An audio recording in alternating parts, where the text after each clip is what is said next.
I was sitting in the front row as his wife when my husband thanked another woman for being the love of his life. The room applauded. I didn't cry because in that moment I realized something terrifying. He had just humiliated the wrong woman. The applause was loud enough to drown my thoughts. Victor Hale stood under the spotlight, confident, admired, untouchable. Cameras zoomed in as he smiled, the same smile I had defended for 11 years. I sat in the front row. Wife, not guest, not stranger. He adjusted the microphone, glanced briefly in my direction, then looked past me. "I want to thank the woman who truly understands me," he said. A pause just long enough to hurt. "Lydia." Gasps rippled through the room. A woman in a red dress stood up from the second row. She smiled like she'd been waiting for permission. Victor smiled back. No one clapped at first. Then someone did. Then everyone followed. I stayed seated. The host looked confused. The cameras hesitated, then turned away from me, as if my presence was a mistake. Victor continued his speech like nothing had happened. That was the moment I realized something wasn't just broken, it had been planned. Backstage smelled like champagne and ego. Victor didn't look nervous when he found me. He looked relieved, like a man who had finally stopped pretending. "You handled that well," he said casually, loosening his tie. I didn't answer. Lydia walked in behind him. She didn't introduce herself. She didn't need to. She looked around like she already belonged there. "I hope this won't be awkward," she said, her voice soft, calculated. Victor smiled. "We're adults." Adults. That night, I learned a new definition of the word. At home, my phone exploded with messages. Friends asking if I was okay, strangers tagging me in videos I hadn't even watched yet. Victor slept peacefully. I sat in the dark living room, scrolling through headlines. CEO thanks Mistress at award show, wife stunned in silence. That was when curiosity replaced pain. Because while the world saw a humiliated wife, they had no idea what Victor had forgotten, and I was about to remember everything. By morning, Victor acted like nothing had changed. He drank his coffee, checked his phone, and walked past me without a word, as if silence could erase what he'd done the night before. I followed him into his office. "Are you leaving?" I asked. He paused, not to answer, but to correct me. "You don't need to come to company events anymore," he said calmly. "People will talk." I almost laughed. People already were. Before I could respond, Lydia walked in, wearing my robe. Not accidentally, deliberately. She stopped when she saw me. For a second, something flickered in her eyes. Then she smiled. "Oh," she said softly, "I didn't know you were still here." Victor didn't correct her. He didn't introduce us either. That was the moment I understood. He wasn't just cheating. He was replacing. As I walked out of the room, I heard Lydia's voice behind me. "You're very composed," she said. "I'd be furious." I turned back. "I was," I replied, before I understood the full picture. She didn't know what I meant. Victor didn't bother to ask. That afternoon, I opened a locked drawer Victor never touched. Inside were documents he once told me to keep safe because he trusted my organization skills more than his own. Incorporation papers, old contracts, signatures, mine. Back when Victor was just a name on a business card, the company was registered under both of us for tax reasons, he said. Temporary, he said. He forgot one thing. Temporary things still count when they're legal.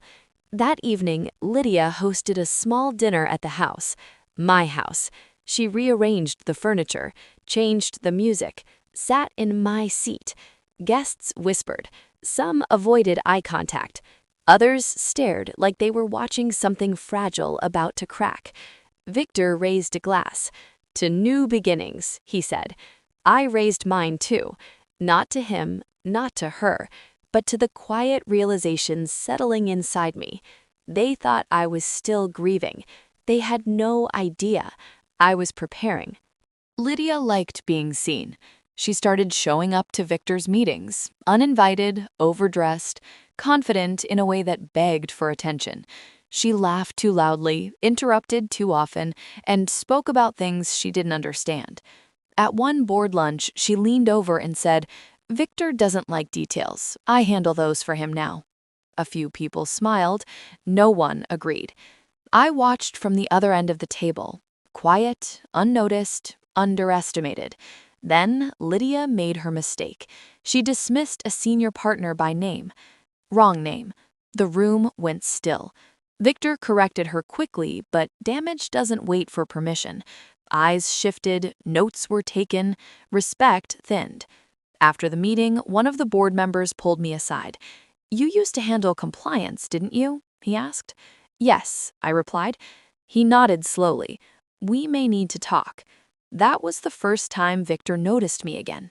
The charity gala was Lydia's idea. She wanted her debut. She arrived in a silver gown, clinging to Victor's arm like proof. Cameras flashed. Blogs updated in real time. I arrived alone. No drama, no statement dress, just presence.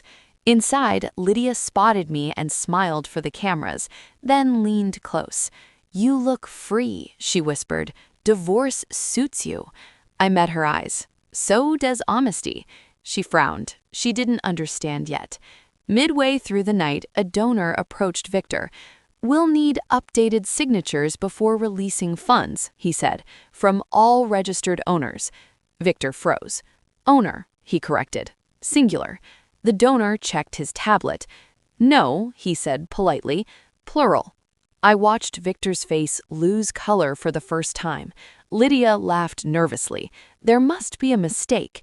There wasn't. For the first time since the award night, Victor didn't sleep. And for the first time, Lydia realized she wasn't replacing a woman. She was standing in someone else's unfinished story. Victor thought a private meeting would fix everything. He called me to the office under the guise of clarifying roles. Lydia hovered in the background, pretending to be calm. "Renee," Victor said, his voice tight, "I need you to cooperate. This is delicate." I leaned back in the chair he once said made me look professional. "I've been cooperating for 11 years, I said softly. "Now I'm just watching." He frowned. The calm I projected unsettled him more than anger ever could. Meanwhile, Lydia whispered to him, "Just handle it, Victor. Don't make it awkward." Victor's glance at her faltered. He realized she had no idea how much he'd underestimated me, and for the first time, I noticed the tiny cracks in his confidence. At the next company event, Lydia tried to shine brighter than me. She spoke over the CEO during a critical pitch, misquoting figures. I stayed silent in the audience, watching the room stiffen. Whispers floated. Eyes darted. Victor tried to intervene, but each correction made him stammer. After the meeting, one executive approached me quietly. "Are you still involved with these projects?" he asked. "Yes," I said, voice calm. "I oversee compliance." He nodded, a small, grateful smile forming. Lydia overheard. Panic flashed across her face. Too late. Victor's reliance on her began to crumble. The public facade of confidence she built so carefully was cracking. And quietly, meticulously, I started reclaiming the respect they all thought was lost forever. She had no idea how much he'd underestimated me. And for the first time, I noticed the tiny cracks in his confidence. It was another gala. This time, the entire press was invited. Victor was dressed sharply, pretending the last few weeks hadn't shaken him. Lydia clung to him, smiling for the cameras like a rehearsed trophy. I arrived alone. No announcement, no flashy entrance, just me walking calmly through the crowd. Every eye followed. Whispers trailed behind me like smoke. Victor caught sight of me from across the room. His smile faltered. Lydia squeezed his arm too tightly, as if reminding him who she was. Then the unthinkable happened. One of Victor's own investors approached him mid-speech. "Victor, we've just reviewed the documents," he said, glancing briefly at me. "It seems there's a co-ownership clause we weren't aware of." A hush fell. Cameras caught the subtle tension. Lydia froze mid-laugh, realizing this wasn't a joke. Victor tried to explain, stammering through legal terms, but the room had already sensed it. The man in control was no longer untouchable. I didn't need to say a word. The silence itself humiliated him more than any accusation could. By the end of the night, the headlines were already forming. CEO's wife, the woman who owns more than she's given credit for. After the gala, Lydia confronted me in the hallway, her face flushed with panic. "This isn't over," she hissed, voice low but sharp. "You can't just take everything." I smiled gently, almost pitying her. "I didn't take anything," I said. "I just reminded the world what was already here." Her hands shook. "Victor will fix this. He won't," I interrupted, calm, measured. "He can't fix what was never broken for me. It's too late." Lydia's breathing quickened. She realized that in trying to replace me, she had stepped into a world she didn't understand. Every misstep she made was now visible, and the people she thought she controlled were silently watching her crumble. Victor appeared behind her, trying to assert authority, but his words stumbled. His carefully built image was now fragile, and I was quietly taking control of the narrative. That night, I didn't just watch, I moved. Small steps, unseen but deliberate. Emails sent, reminders of ownership quietly circulated, allies reminded of my role. Every action was strategic, invisible to most, but impossible to ignore. By the time the week ended, Lydia's confidence was shattered, Victor's control was slipping, and I, finally, felt the first taste of quiet, powerful victory. It was the annual board meeting, Victor's domain, his stage. He stepped up, expecting obedience, confidence plastered on his face. Lydia by his side, still clinging to him, whispering reassurances that no one needed. I walked in, alone, calm, collected. The room froze, a collective inhale, everyone sensing that the balance of power had shifted. Victor opened his mouth. I didn't let him finish. "I've reviewed the company's records," I said. "It seems some people forgot who truly owns what." All eyes turned to him. The smile he tried to force faltered. The papers I laid on the table were impossible to ignore. Contracts, signatures, legal proofs, all under my name. Lydia gasped. Victor stammered. His authority, the image he spent years cultivating, was crumbling in front of everyone he wanted to impress. No one cheered. No one whispered encouragement. Only silence and the weight of truth. I sat down, quietly, but the room already understood. The woman they humiliated was no longer invisible. Victor looked at me, pale and broken, realizing he had lost more than reputation, he had lost control. Days later, the media had caught wind of the story. Headlines read, "Former CEO's wife takes ownership, leaves mistress and husband behind." Victor tried to contact me. Calls, emails, messages, all unanswered. Lydia vanished from every social circle that mattered, desperate, humiliated, and forgotten. I didn't seek revenge in words or scandal. I didn't confront them again. I opened my own office in the city, my name, my brand, my vision. The same empire Victor once flaunted as his success was now mine, quietly, decisively, legally. Sometimes victory is loud, sometimes it's silent. Mine was silent. I walked into my new office, sunlight streaming through the floor-to-ceiling windows. The skyline stretched before me, endless and free. Victor and Lydia were memories now, lessons in arrogance and underestimation. I didn't cry. I didn't scream. I smiled. Because the strongest woman isn't the one who fights in public.